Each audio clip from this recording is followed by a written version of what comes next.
Nueri jo gore de nyak ya kel gwasa me no bala jo ni mandana me lianga mandana la was please pay attention jo mo gwa mo goro de ling okay ko very important bora ka kora ni mo ro ni lizi pol ka wala manonga situation da na to kon wari ka ta da ne don ku gan mana kon kwa gad kon tila gan nyet kwa ka expose ka media kwa mo manyam na me lok mo ka yenware especially nyane to kon ta ka Africa o beranji ki o bi kwa larji right take chi nyer kara mana wo mane malada riede me o take a mentality mitia stick we do kini an metaka Africa ngaije mentality no mo wana ba kwa nga wun mitarar boguri ngwan mitarar ko bitik da bagwa kalo bagor bala de gan mare rar me telo wut mutuok me bi kwene be nyuor be mo yede be ja ka chiek me bitik dugwa de ga kwene kera odiok nganga ke nganga me donga da la chokaji mentality no more again too con ete me bi would be jo ko ngane jeng ne private parts ko eke wo no we would a young boyfriend do a young fiance do me kan ji mo ke yet be nang dorian tu je ko point okay wo terra ibe ngamo ke yo ko ngude kel that is a very wrong mentality ne ti terraro within te da ka yo kan the top we would be met ko ngane bi nang nyama bi kam ti dia gur re te ka du within te yong ke yo kan the top le chorar gwa me mitali ran mitali girlfriend ke boyfriend ka Africa chiria nguma la jien ka ngwane gwa me raro bi ko ko na ka Africa o cha ngai ko wo gwa me rar gwa me tele ran kwan ka ro dio ne me de would loy de je ga longa yen ngwane to kon la na ra rode ka sacrifice di dan biran chop ka Libya biran ni ku yir ka Europe atemi chi ala obena ala wo ka yen jo ka gat la ganwo ka society michi incident haro wo me che tuo ka ken individuals into kon ticha gur ko ba na me ba la da wale it is a very very very unfortunate incident ka community da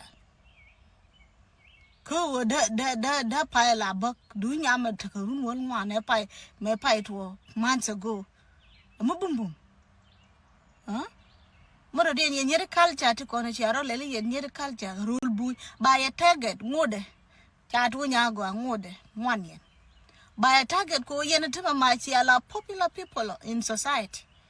dira an bichi take ka society wo bi yar to wakadi cha me de ngani takrar gwa me ke geri yen ki wo bi gware te ke wo rodu long dei rodu long ka Africa di rodu long mani ngwa me kamerke chidinu wo ti kamerke de merke mo wo kwak titin bi ko wo gor ke tit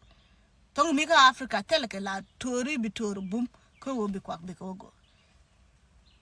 chware kon ja ka ti telwot ko kwi yun war gang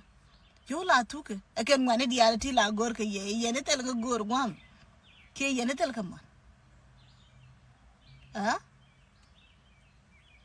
ye nye di ala gor ke wona rar gwam ranu de chu ko mentality ko ngane e tek da ba gwa ko ba gor gura tela woni rar be Nueri si kon jo danan shala de nyimandan chana jeli men gore bakul matin jene kan me advice la tuog mu we kamen ki ene nyal ene gwar you know gwar mu milan war ano kajin right now gijeno baji go rametede you know take someone in the kam kon nyimandan gwazmo red line te derandere gijeno ngum tu ngum la rod you know akon chan raja lonko take need chare la kano bike need konti la gwar nyet beken ka yar ka within the Nuer community kane talk ngwanen wore te shoro de no kene ke ngwanen wore ke kane kon lat ke jek te cha gor de ka mugade kan dat ka community la jen ke beken gwar nyet beken ko expose jenen yena mon biya tur mi jiak biya laten ke balat ke social media kan cha kon mo ke woni ngono nena yen gwar nyet content ka Africa sharu mu yelat ko ba kwen won merkam ai de jen shek jen nya chai jogo no gwiji ramo mo lor gwada dana teta Nate want to get a desperate situation. Ko Western world. A la situation dien. Beje, especially the con la wuna. Live rara live me, but you promise no baji come na me, but tomorrow by you exposed. The same thing right now to George but within Africa, but you can't take some young men to come men bakwa la de jekpo. Bran begin no kotika you run. Mi jini jene ka dong che jak tur du mi jak jano cha thok bi you exposed tana da wati ka reti jene ta makode mi chi wor waji bramo be jo no ba tur du be ja post ba video be ja post mu mi che ja post ke jin to ko makeniam ramo run ba gor kuma ba ke alang ngot ka tin by the way ngot yen ran ka mi je ka dana chilat ana mala do e yana ta ke power mi che ban ka ngot it doesn't matter no who are you or who you are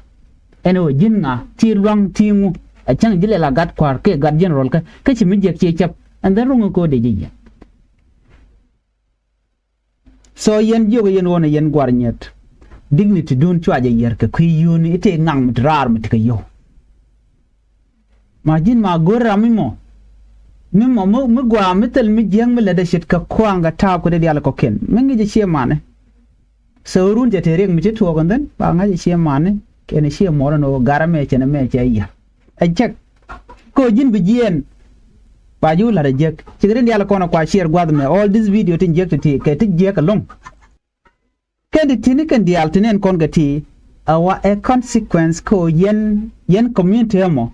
mi shi a cher ka do bran biya woni am ka je ki yen pangun yen e kon tela diet gan mi shi a dir ka gad kun so right now gad yal china shu ko bana kon kamar kam ko guru ba mu ke yora yenen tama dag man tung wan ko show mi che be ke chi chobo che yan pin ke video ni je ki jaga je bo nen pai to gwa o chang le jile la shek ka cha ji kun wudo mo me kan ji nang dore chu je video du bi jaga a je ku ena den mo gore den biya mala jene biya ko me yen family tele rek sheka na cho de yen te diala den gala bat chi chuan ko jin mi shora lot bi jelat so na me a warning mu kan ideal gwar nyet kabaka gwar nyet chwa ga jako ba ka gor ene te moto dong chi tek den che boga anyok ya a chang cha ga bolwang ne ko la family members jin pon jin garwa jin nyam ti ka power ko barod angum balat ko ba mo gwa no beje bi char ka kwite ka do we rod your pin bo chi jia so jallo aje long ta le rod mo kwa na expose and tam rami mo la murder ki ram mo la mngeden bi expose mana me a joikel so yana ngaje man nukun especially en gwara content chala do wote ka kene de ngaika jin nyal mu yo yar ko to kon ka tang gwara je gore de ngaika ne keno yar ro daga te a chente mi to gurun ba ngaje mi je ba bel shi mane ko shi mane lo nga control so ne chana charo ke ka kwi gwara kon mi a gwar mi yar ro daga te do ke chete kon ngai kona okay bala dunde responsibility de but me nyam mo ko expose ni je a boyfriend and then tana ga chonko ba boyfriend mo ba di del ko che mi je kelel shechap na me shirwit na mani awo we expose ni private part gwan mo dong mala dunda ko we nyone dial mule ma be je long kinere mwan chilo din jet including myself ko chi chong ajen tele video mi shegu ja ka kan video ndo ton tin latke tin jalke ni oto ba jal ba lari be ni jenalo ke bi tour de be share online jaga me be ya tema